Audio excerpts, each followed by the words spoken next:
It's 95.9 The River, and on the phone we have a voice you hear all the time here on our little radio station. He is the frontman of Poison. You hear him on the radio, you see him on TV, movies, video games. If he doesn't have a podcast now, I'm sure it will be coming soon. It is the bandanaed one, Mr. Bret Michaels. What's going on, my man? How are you? I am doing great, my friend. How are you doing? And I want to start by wishing you, your family, your listeners an incredible happy holidays. You too, man. We appreciate that. How about you and your family? Your girl's good? Everyone doing all right? Everybody is doing great. We have been enjoying since Thanksgiving. Yes. I celebrated it in my hometown of Pittsburgh in a traditional a traditional holiday Thanksgiving dinner mixed with Italian dinner. It was. I'm still suffering from that. I'm hoping to get back to my fighting weight by next summer. Is it spaghetti, turkey, and mashed potatoes? Yes. All stuffed. All with stuffing. You can add the stuffing in there. Absolutely. Well, you brought up Christmas. What was Christmas like in your household when you were a kid growing up there in Pennsylvania? Is it Christmas tree and the whole tradition? Absolutely. So for me, Christmas, I make no bones about it, is my favorite time of year. There's something about the spirit of it.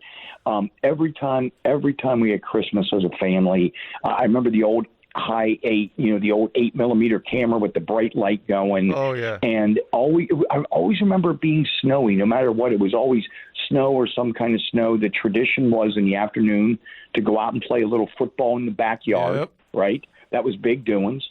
And this is it. I've carried that spirit with me right till this phone conversation or this conversation right now.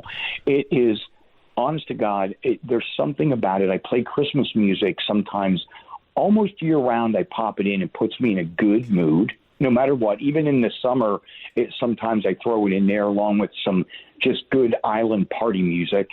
And I want to say as a kid, too, what I remember is all the family being there. It was crazy chaotic. Yep. And you know where I'm about to go with this. The kids, as kids, we never ate at the big table with the grown-ups. The kid table, yes. Yeah. They put me on this. All the kids had small TV trays in different areas. I feel like if you grew up from Pennsylvania to the Rocky Mountains, you had like the exact same experience. There's the kid table, the adults doing their thing at the big table, and all you're doing is waiting to tear into the presents at Grandma's house. That's it. Thank you. That was it. And not being able. Sometimes I'd be studying. I was good at this. I was like boy detective. I'd study the shape of the wrapping paper. I'm like, that better be a motocross helmet. That better be a helmet, or that better be like the octagon box when I was a kid. Yeah. Had a football uniforms in it. So I would be like, wait a minute. Then they put more stuff out. Obviously, Santa delivered a lot more stuff late at night. But the feeling of that, everyone together, and you know what I mean by this, it was chaotic, but I loved it. Like everyone and drinking, and the parents were pounding down all kind of adult fun beverages, and your cousins are your best friends. Yeah. Yes. For sure. So hold on. Where do you fall on the argument about decorating for Christmas pre-Thanksgiving? My opinion is you can never get too much Christmas, but where do you land on that? I'm a Clark Griswold kind of guy. I start decorating probably about right after Halloweenish. Yes. Then the decorations start, and it just goes from there. And I am a Christmas decorator. Yep. Anyone you ask about me, they're like, no, he's got the stuff out, the tree, and now for my kids, I got the little trees individually in their room. We get the spirit going. If you were to talk to my kids, they'd be like, oh, God, man, he starts it, and then the stuff lingers until about Valentine's Day. Yep. So, okay, since I can't get off of Christmas, and we wasted half our time talking about Christmas. We love Christmas. What favorite Christmas song? For me, it would be the Nat King Cole, the Christmas song. Dude, chestnuts roasting on an open fire.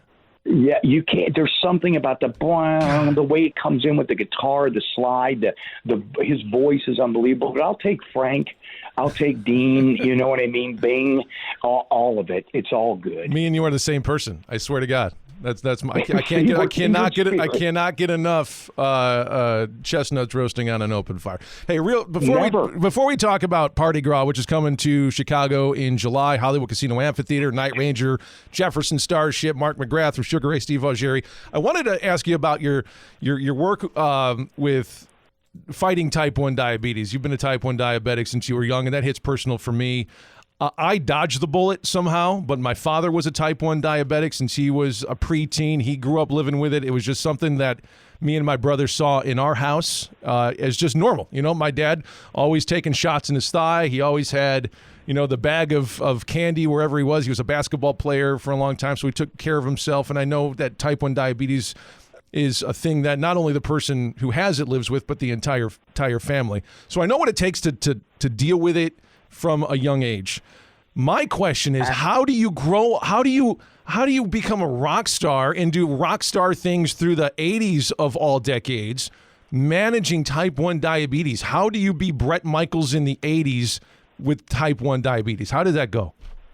Well, first of all, thank you for asking me. It's a great question. I've been a type 1 diabetic since I've been 6 years old. And the way I looked at it, my dad and mom, I'm the son of a veteran. So I do a bunch of stuff with sending kids to diabetic camp, even sending adults with onset diabetes to camps to learn how to manage it, right? Yep. And the best lesson I got from my parents were always this. A couple things that my dad said and my mom said. They're like, look, this is the card you were dealt. You don't have to love it, but you have to embrace this. You're either going to be a victim or victorious. There's no in between. You're either going to choose that you can do this, and then we'll find a way for you to play football, a way for you to baseball, ride dirt bikes, play music, travel. And that mentality is what got me through the 80s, the 90s, and right now in music. Like, don't get me wrong. I love to party and have a great time, but you want to know the truth? I like being a host a lot of times and seeing people having a great time. You know, I'm limited, truthfully, if I want to live a good life. I like that, I like to have some Brett's brews and a couple good times, but I like seeing the people around me having a good time. And that way I could stay as healthy keep going as long as I can and as far as I can. You know what I mean? Yep. As healthy as I can. So when you were on the road, did you have to like go back to the bus and take your insulin? Like the day-to-day stuff is kind of interesting on how you manage touring with Poison in the 80s while still managing that. It's got to be difficult. So, and Poison, we're touring all the time, right? And solo, it's nonstop. What I've learned to do is, this is the truth, like when they see me take a break and someone's doing a bit of a solo, like here this year, Wrigley Field at the stadium, they get a minute, we come out, CeCe starts a solo. It's actually a chance for me to run back and check my blood sugar. And now with the technology, the constant glucose monitor, it's in my arm. It's injected into my arm. I can test it. I adjust my insulin intake. So I do about 5 injections a day of insulin, and I just adjust for it. And I find my groove. I know that sounds crazy, but each diabetic has to find their own groove that keeps those levels controlled, because if not, it can be devastating. It is, and I think you're a heck of an example for people who maybe find out they have it as a kid or even later in life that say, how am I going to do this? It's going to be such a burden. But like you said, it's just something you deal with. Everyone's got something that they're dealing with, whether it's type 1 diabetes or something else. It's just one of those things. And if my dad can be a carpenter for 40 years, if Bret Michaels can tour with a rock band for 20, 30, 40 years, you can do it too. It is not out of the question. So my dad passed away last year at the age of 64, and it's, pardon me, it's still difficult. I understand. I've tried to raise the banner for type 1 diabetes and how it can live with that. So it's an inspiration, man. I appreciate you. You're welcome. And let me say this on a sincere note, and I'm as emotional as you are about this. I just lost my father a couple years ago, a veteran, one of the nicest guys, always helping people. And I say this, here's what we're going to do, to actually help people in honor of your father, yourself, and me. For My Life Rocks Foundation, we are going to do something for this Christmas. Rather than just talk the talk, we're going to rock the walk on this. let's find someone that calls in that has a child that has been diagnosed with diabetes, and we will send them to summer camp. I pay for everything, right? The Life Rocks Foundation will do it in honor of your father, you and me, and we're going to have callers come in. And even if there's a couple, I will work to get them to the summer camp in the Chicago area and give them tickets to the Parti-Gras so they can come out. It's a win-win. Their family can come out and enjoy the show. And it also shows them this guy runs around crazy on stage. Like at Wrigley, I was running around like a lunatic on that. Like I couldn't get enough of it. Like the fans, the party. And again, that's what Parti-Gras is. Nothing but all killer hits, no filler. But let's have a purpose to this concert, and that is yourself, in honor of your father and me. You're going to have callers, if you don't mind. I'm making this real deal. Do it. Call in, and we're going to send them to camp. Their parents have to pay for nothing. They just got to drive them there, know that they're safe. We'll work with them, and the Bret Michaels Life Rocks Foundation. That's awesome, man. Yeah, my dad was a baseball fan, so we do a charity baseball game every year here in Joliet. So we raise a little bit of money, but there's nothing compared to what you've been doing with your platform. So we appreciate you. Well, then here's what we're going to do with that game as well. We'll have some kind of contest there as well, not just to raise money, but for the families. So we'll combine it with what you do, and the more we send, the better. That's, man, I can't even talk right now. You did not have to do that, but it is appreciated, and I think that's why people have been going out to your concerts and your shows, because not only is your music awesome, but you're a really easy guy to root for. So we appreciate that. So we've been blabbing on for too long. Let's get to the tour information here, man. So Friday, July 20th. I'm powering through, Bret. I'm powering through. We got you and me. We got each other's back. We got this. Yeah, it sucks. It sucks. I wish he was here to hear that. Thank you. Saturday, July 29th, Hollywood Casino Amphitheater, Night Ranger, Jefferson Starship, Sugar Ray's Mark McGrath, Journey, Steve Augeri. It sounds like a crazy show. What can a Bret Michaels fan, what can a classic rock fan or any music fan expect from the show coming up in July? Here's what you're going to get. I just need them to know this. I personally called every single musician on this tour myself long before management and agency stepped in, and I said, this is what I'm doing. The Parti-Gras is a Mardi Gras. This is a celebration of fans, bands, and music. This is literally all killer hits, no filler. So what I did is I called up Starship. I said, look, I would like you to share the stage and open the show. So they open it up with nothing but hits.